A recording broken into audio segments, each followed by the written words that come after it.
des Français en fait, dans toute leur démarche pour pouvoir partir aux Philippines. Donc le rôle du consul ici, rapidement, c'est de porter assistance et aide à toute la population philippine dans la région, donc qu'elle soit implantée ou de passage.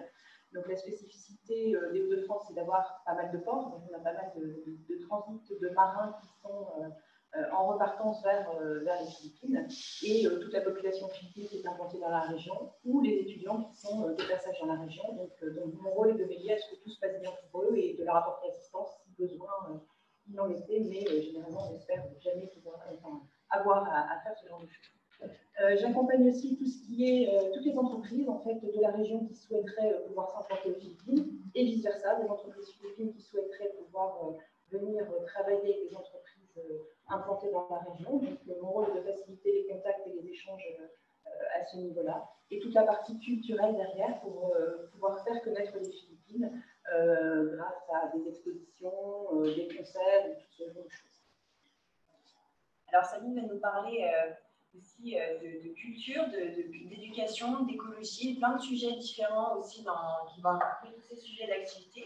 Alors Sabine, est-ce que vous avez des visuels à diffuser ou est-ce que vous prenez la parole comme ceci? Je vais prendre la parole et je vais vous faire rêver. Très bien, ça nous empêche des petits risques techniques qui peuvent arriver de temps en temps. C'est les joies du direct. Voilà, je vais vous faire rêver. Alors, je vais vous présenter un peu les Philippines. Alors, peut-être que la présentation pour les gens qui écoutent, qui sont en Asie, va être un petit peu, ils vont me dire oui, je connais très bien. Alors qu'en Europe, les Philippines sont mal connues. En fait, on a tendance à beaucoup connaître les Philippines à travers, malheureusement, les catastrophes naturelles. On en a beaucoup parlé en 2013 avec le typhon Haiyan, qui a été vraiment extrêmement violent. Et c'est vrai que les Philippines ne sont pas un pays dont on parle beaucoup en France. Alors, j'essaie de faire autrement. Moi, j'essaie vraiment d'en parler. Donc, pour vous le situer, en fait, c'est un pays, c'est un archipel donc, qui est constitué de 7107 îles, donc en Asie du Sud-Est, avec une population de 110 millions d'habitants. Alors, les caractéristiques de cette population, c'est que c'est une population extrêmement jeune, puisque l'âge médian est de, on va dire, moins de 25 ans, il doit être de 23 à 27 ans. Alors, pour vous donner une comparaison, en France, l'âge médian est de 40 ans. Donc, on est vraiment sur une population extrêmement jeune, ce qui permet d'avoir une économie extrêmement dynamique, puisqu'il y a tous les ans à peu près 1 million d'actifs qui arrivent sur le marché du travail et la moitié sortent d'études. Donc, c'est vraiment une population qui a tendance à être de plus en plus diplômée et donc, pour les entreprises, à être extrêmement intéressante. C'est une économie qui est basée énormément sur les services, donc beaucoup de choses qui sont tournées vers l'IT. Il faut savoir que les Philippins sont très accros à leur téléphone, sont très accros à Internet, sont très accros aux applications. Il y a quelques années, je pense que c'était en 2010, les Philippines avaient battu le record des SMS envoyés dans le monde et étaient le premier pays à envoyer des SMS. Et aujourd'hui, les Philippines sont toujours le premier pays à utiliser Facebook. Donc, il n'est pas rare de voir les Philippins avec 2, voire 3 téléphones. Donc, c'est vraiment un marché qui est hyper connecté, avec des jeunes qui sont hyper connectés, hyper dynamiques sur Internet. Et la population est vraiment très, très connectée à Internet. D'ailleurs, moi, ça m'a énormément marqué quand je suis allée aux Philippines, c'est qu'on trouve des connexions Internet partout, même dans des petites îles où on ne penserait pas pouvoir se connecter. Et en fait, si, on peut se connecter. Donc, c'est vraiment quelque chose qui est vraiment très ancré.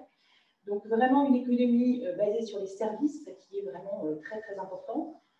Ensuite, l'agriculture qui prend une part importante. Alors, ça ne représente que 9% du PIB, mais ça concerne quand même 30% de la population active.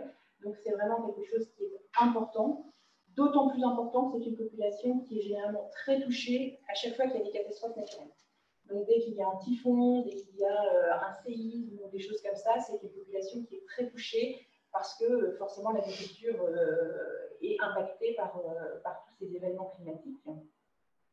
Ensuite, le tourisme est aussi une part très importante qui vise à se développer de plus en plus. Alors, c'est très surveillé aux Philippines, c'est-à-dire qu'on ne construit pas comme on veut, on ne construit pas n'importe comment. Et on fait très attention aussi à l'écologie par rapport à ce tourisme.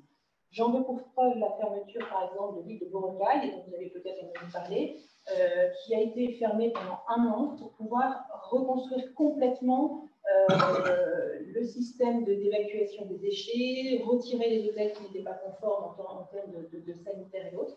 Donc la préoccupation écologique est une préoccupation énorme aux Philippines. D'ailleurs, c'est quelque chose qu'on trouve dans les écoles. très tôt. En fait, on veut vraiment que l'écologie ne soit pas uniquement dans la classe, mais qu'on arrive à faire des citoyens qui soient extrêmement actifs de ce point de vue-là.